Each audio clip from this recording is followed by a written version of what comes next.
G'day, welcome to my channel, or welcome back to my channel. My name is Sim, and today we're having a look at Millys tin. Millys tins again. Today we're going to have a look at the Australian decimal banknotes that were in Millys tin. I've been learning very quickly over the last few weeks a little bit, and I'll leave a few links in the description to this video below to the references that I've been using mainly, which has been the Purple Penny has put out a couple of excellent videos for beginners on banknote collecting, collectability and pricing. They've been great. I've really enjoyed those videos, so highly recommend, check those out. Also, I've been using the Renix Coin and Banknote Values 30th edition, which you really need to have for the purpose of valuing banknotes, because you'll need to look at these signatures. So the three things to look for when trying to value a note are, number one, the signatures, which are written here. Number two, the condition. So the condition as stated in here, look, I'll hold it there for long enough that you can have a read.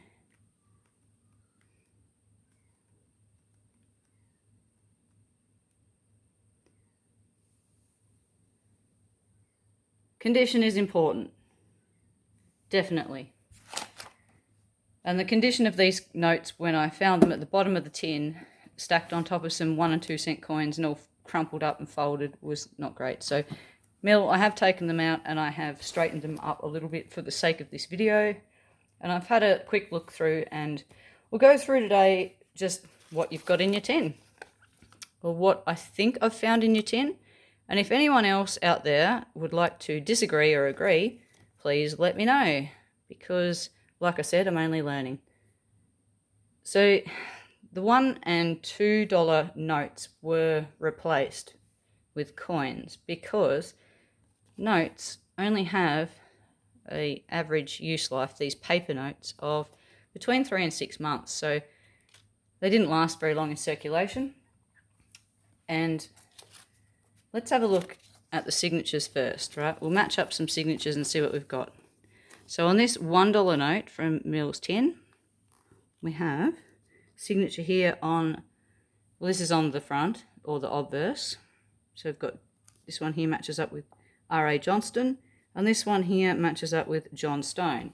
So this is a Johnston Stone $1 note in well circulated condition. Let's flick through. We'll go to the $1 page. Johnston and Stone were the last issue of $1 notes, and they came out in 1982. And their value is face. So that one there, mil, is circulated and worth face value unless it's sentimental, I would say.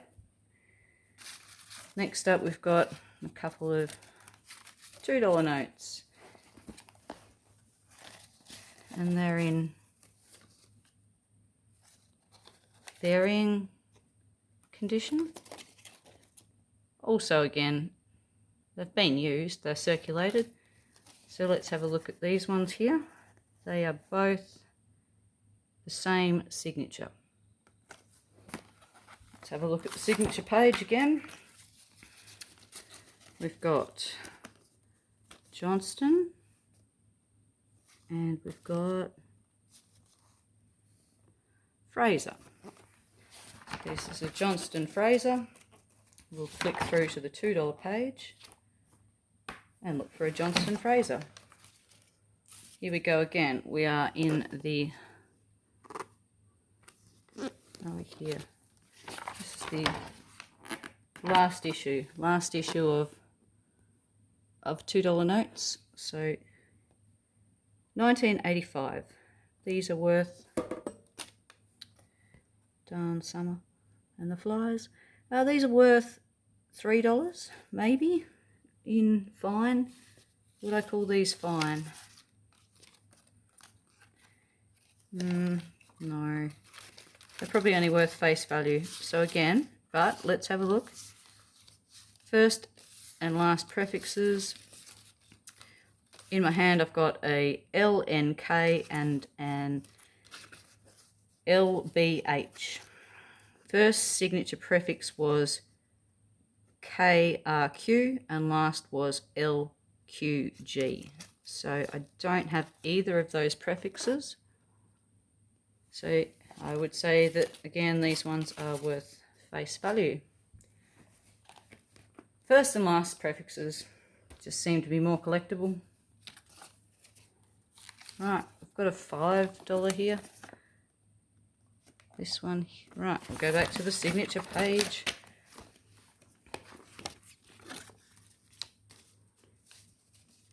Well, we've got Johnston again and Fraser again. Johnston Fraser, $5 note. Few folds, few rough ends, not too bad, not too dirty. Some of these notes are, move that tin out of the way. They're okay, the colour's still good. They're not. This one here's got dirt from one side to the other, but you get that. Right, back to the 5. So we've got a Johnston Fraser $5. I'll flick through.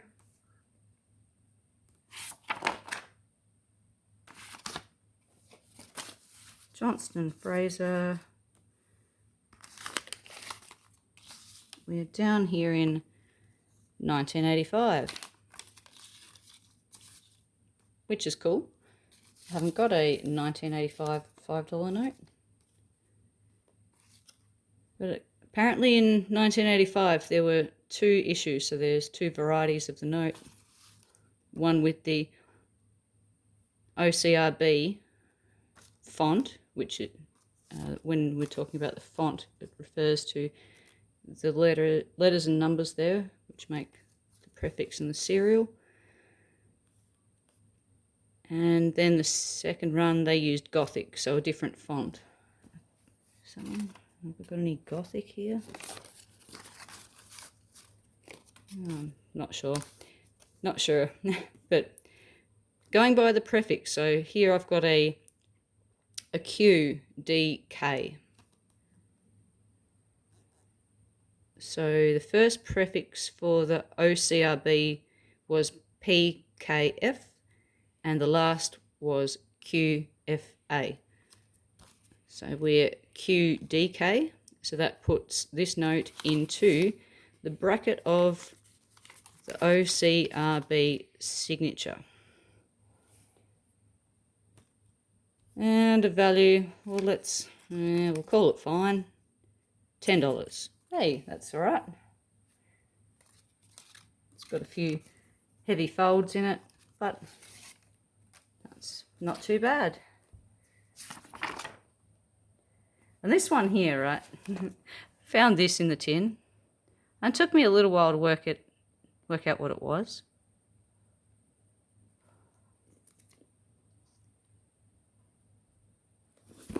But I'm sure everyone who knows their notes knows what it is. It is one of these. The 1988 Bicentenary $10 polymer note. And it's like doing a jigsaw. We've got that bit there is that bit there on the top picture of the note. And if you flip it, it is that bit.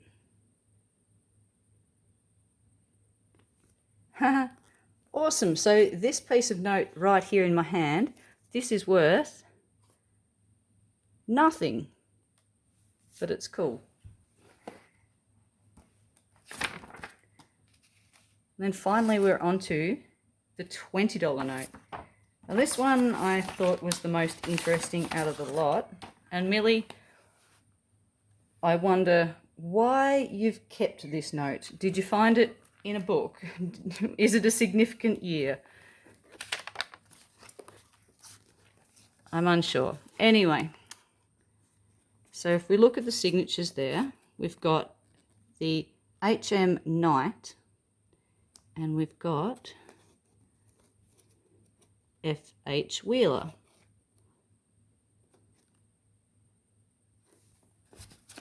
We go to the page on $20 notes.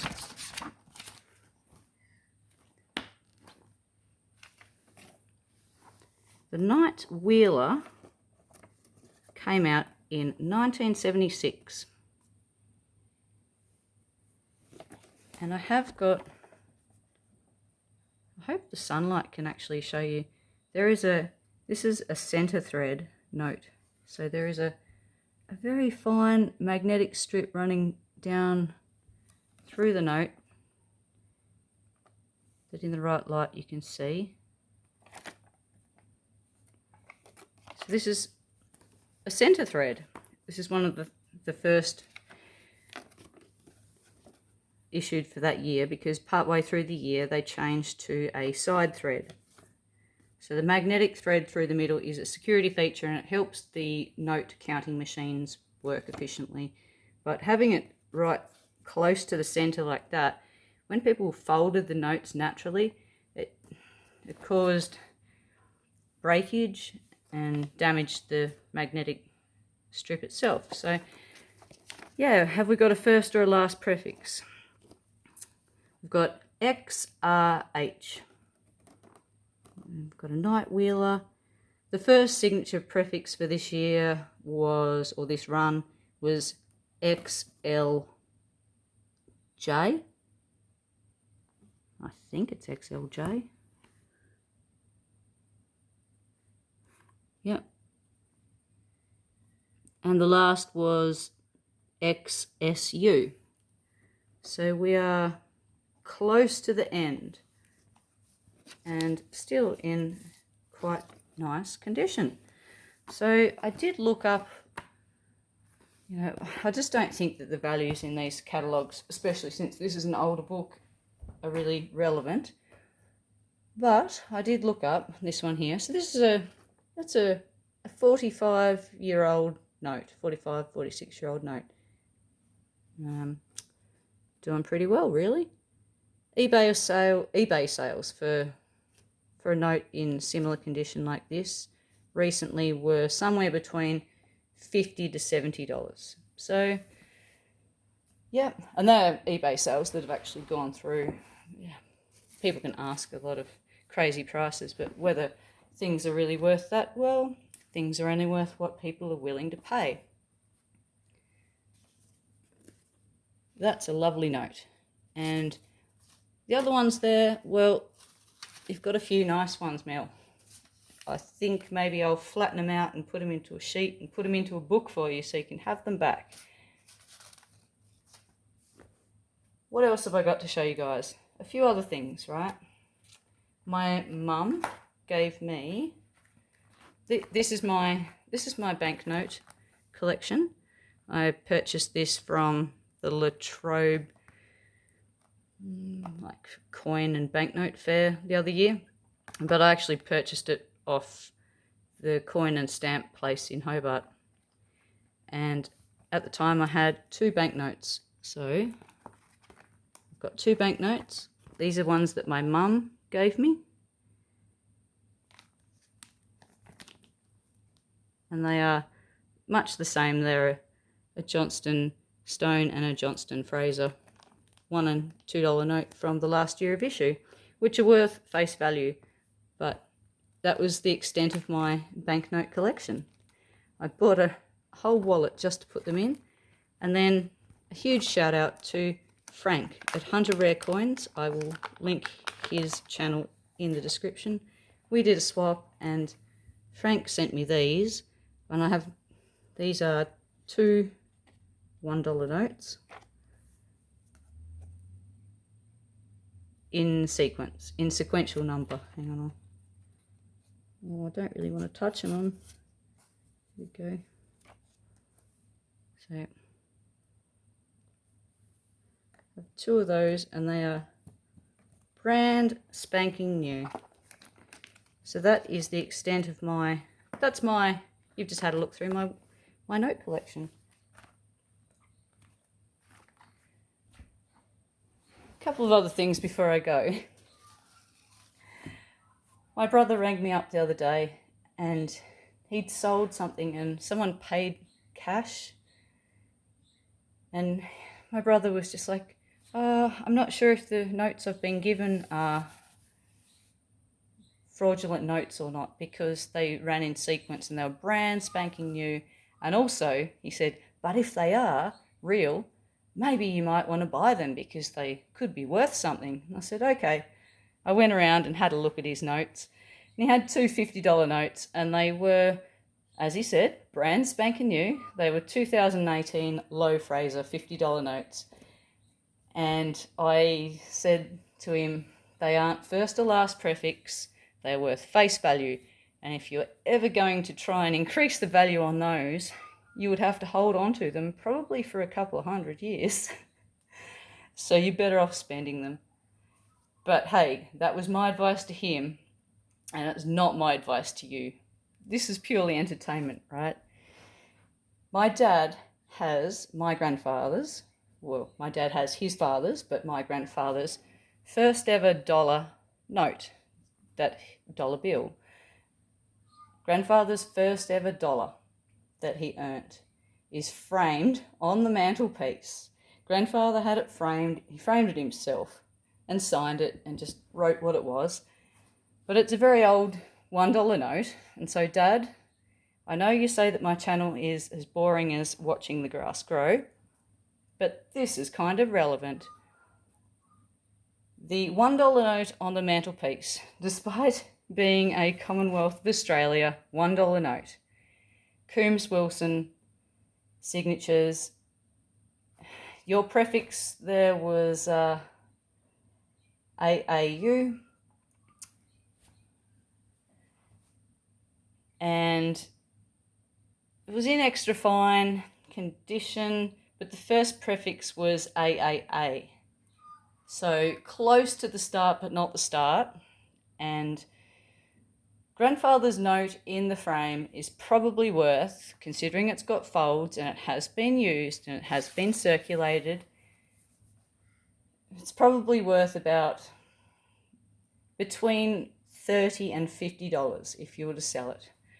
But is it really worth selling something that has sentimental value? I think it's much more fun to laugh at what it represents.